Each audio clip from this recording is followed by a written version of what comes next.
I found a second wedding ring in his drawer, engraved with my best friend's initials. I found the second wedding ring by accident because that's what betrayal always is at first. An accident. A misstep. A drawer that slides open an inch too far.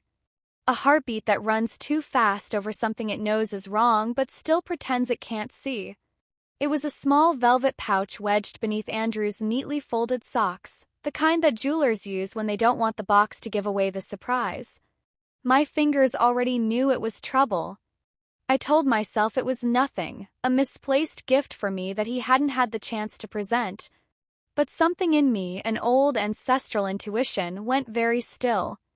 That stillness, I've learned, is the sound of truth clearing its throat.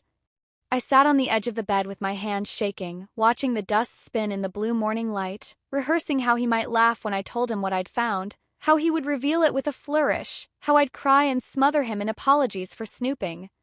I wanted that version of reality like a child wants magic to be real. I opened the pouch. Inside was a ring, gold, simple, elegant. And inside the band, K. My best friend's initial. Not mine. My throat made a sound I didn't recognize. Not a sob. Not a gasp.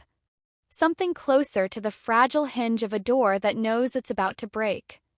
The room tilted. Somewhere, bells from the church 2 streets over began to ring as if the town itself were officiating a ceremony I hadn't been invited to. Kayla, who held my bouquet on my wedding day and fixed my veil when it snagged on the back of my dress.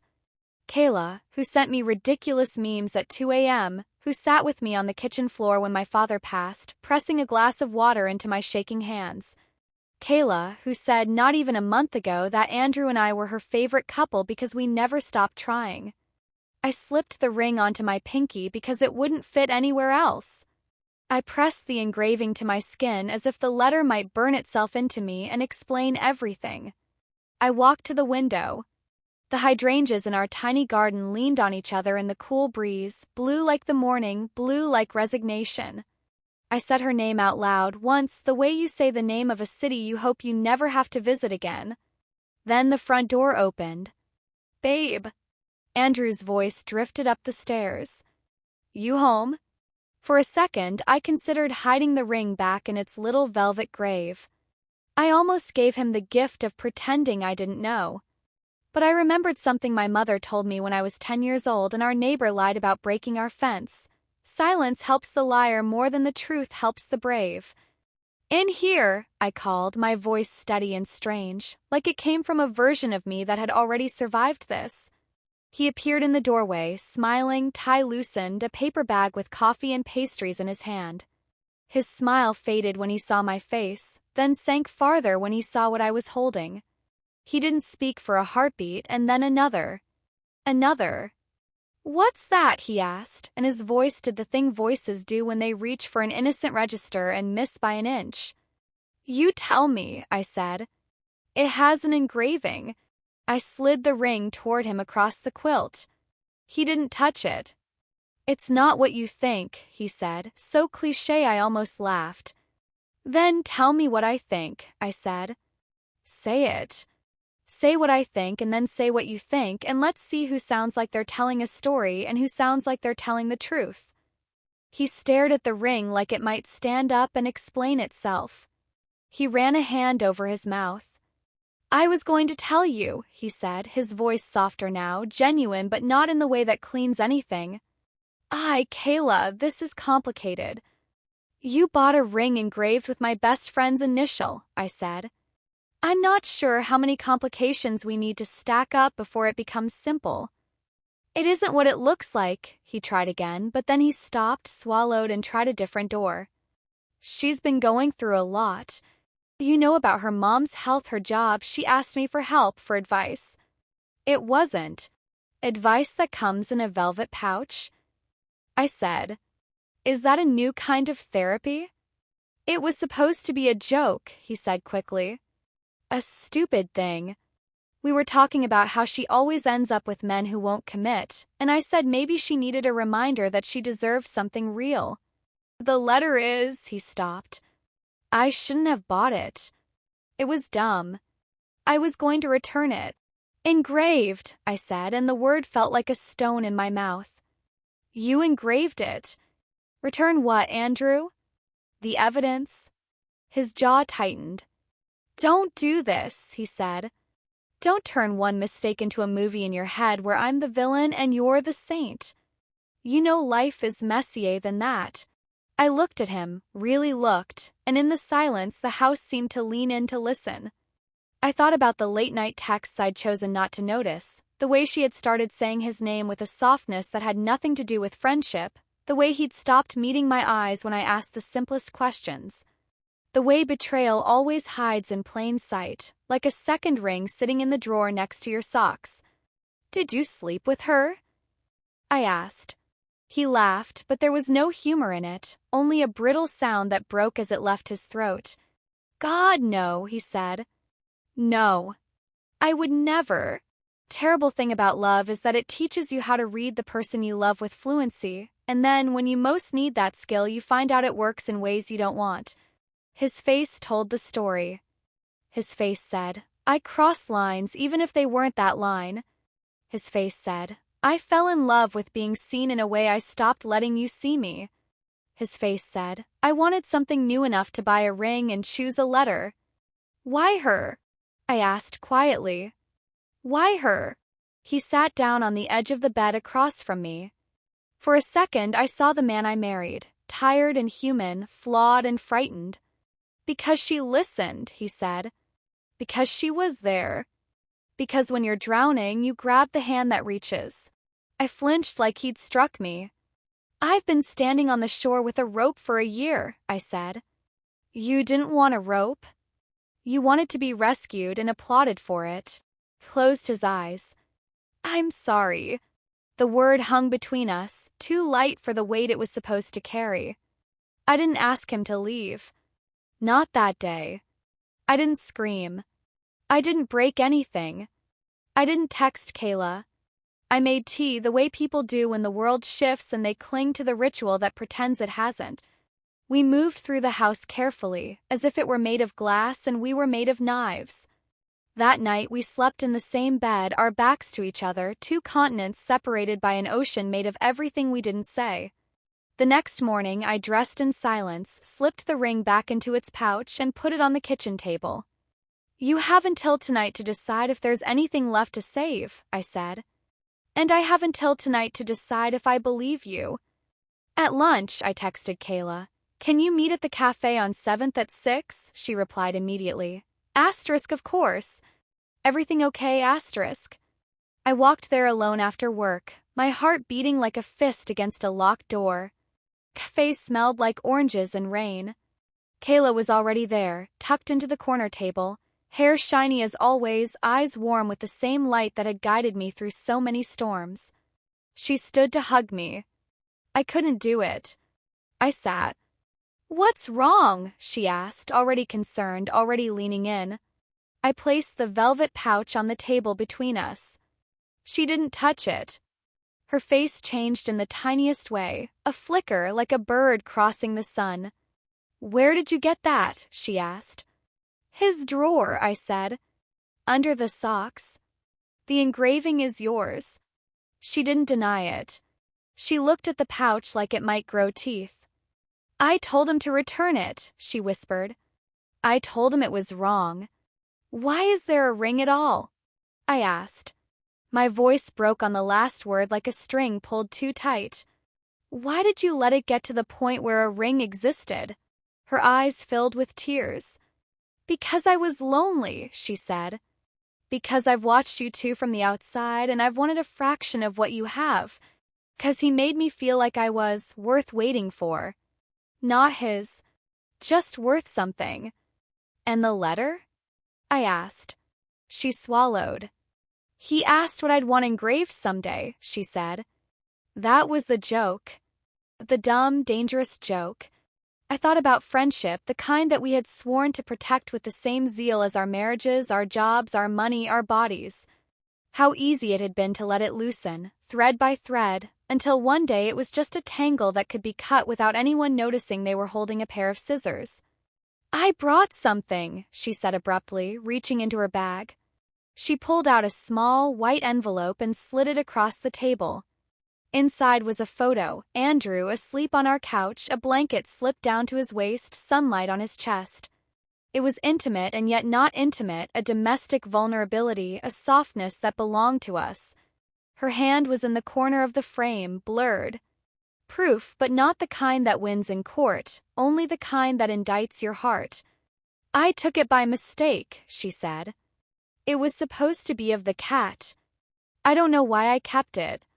Maybe because I wanted to pretend I was part of something safe. I'm sorry.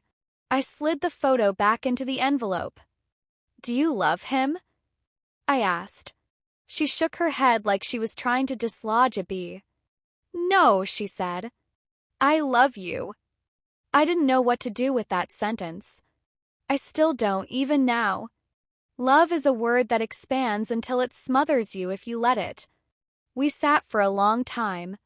Cafe grew louder around us, rain wrapping the windows hard enough to make the glass shiver. Finally, I stood. I need time, I said, to decide if I can forgive either of you, to decide if I want to. She nodded. I'll disappear, she said. If that's what you need, I'll be the bad guy. I already am. Don't make yourself a martyr, I said, and my voice surprised me with its steadiness. Just make yourself honest. That night, Andrew was waiting at the table with the ring in front of him, the pouch beside it like a small black mouth. I called the jeweler, he said. They can melt it down. They can make something new. Metal remembers, I said, even when it changes shape. He flinched. I wrote a letter, he said, sliding an envelope toward me. Because I kept messing it up out loud.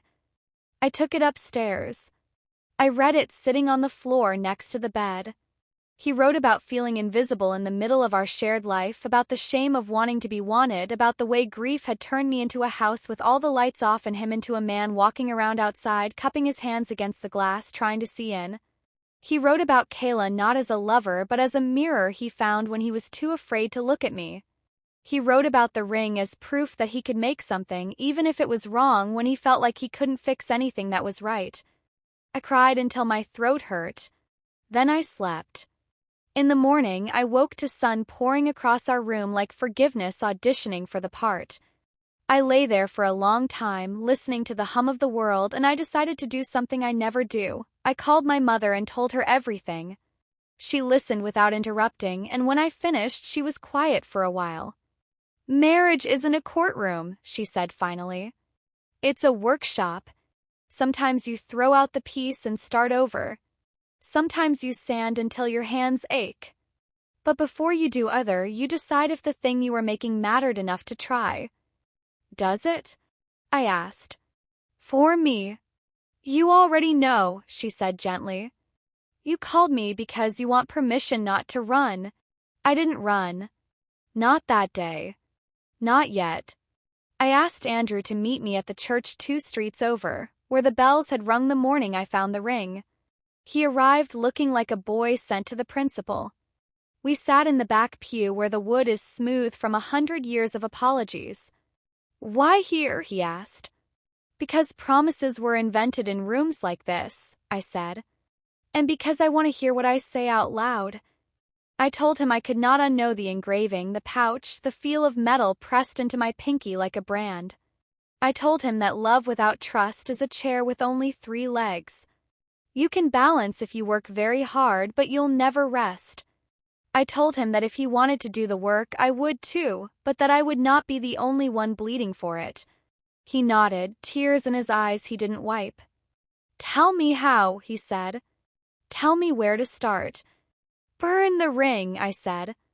Block her number for now. And then we get help.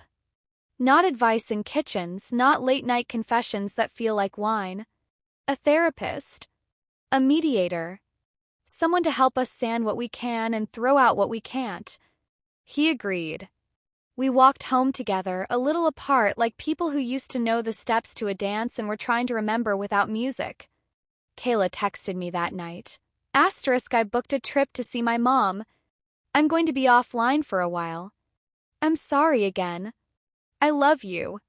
Whatever you decide, I'll accept it. Asterisk, I typed and erased a dozen replies before I settled on. Asterisk, take care of your mother. Take care of yourself. Asterisk, it wasn't forgiveness, but it wasn't a door slammed either. We started therapy the next week. It was ugly and holy and exhausting. We learned how to tell the truth without weaponizing it. We learned how to listen without turning the other person's pain into an indictment. We learned that my grief and his loneliness had formed a third person in our marriage, and we had been bending ourselves around it, mistaking shape for solution.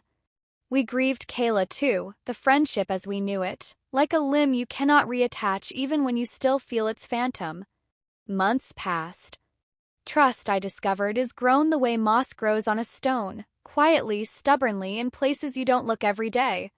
Sometimes I hated him, and sometimes I loved him so fiercely I wanted to shake him for being human. I learned that love is not a sentence you say once in a white dress. It's a question you answer every morning, even when your mouth is tired of answering. One evening in spring, he came home with a small, unassuming box. My stomach dropped, then steadied when he opened it. Inside was a ring, but not gold. A simple band of maple wood, encased in clear resin, the grain visible like a story written by the tree itself. It's from that fallen tree in the park, he said quietly. The one we sat under the day your dad's test results came back clean, and you said it felt like the whole world was giving us back our breath. The jeweler made it from a branch that broke in the last storm. There's no engraving. Not because I'm afraid of letters, but because I want it to be something that can't be mistaken for a promise to anyone but us. I turned the ring in my fingers. The wood was warm. The resin caught the evening light and held it. I slid it on. Fit without tugging. I didn't cry. I didn't need to. My silence was soft, not cold. That night, I sat at the kitchen table after he went to bed. I took out a sheet of paper and wrote a letter to Kayla. I told her that the version of our friendship that could be erased by secrecy wasn't the one I wanted. I told her about the tree ring and how I had come to see that grief and desire sometimes dress up as each other and crash the wrong parties.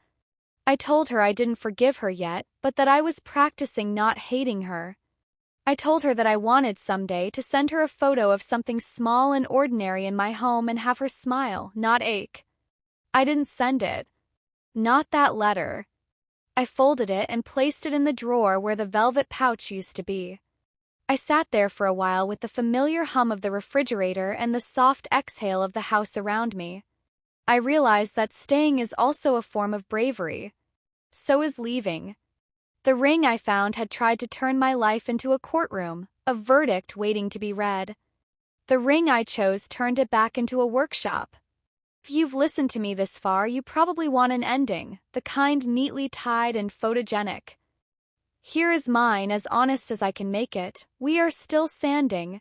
Some mornings, the grain is beautiful. Some mornings, the sawdust makes me cough. But the peace matters to me.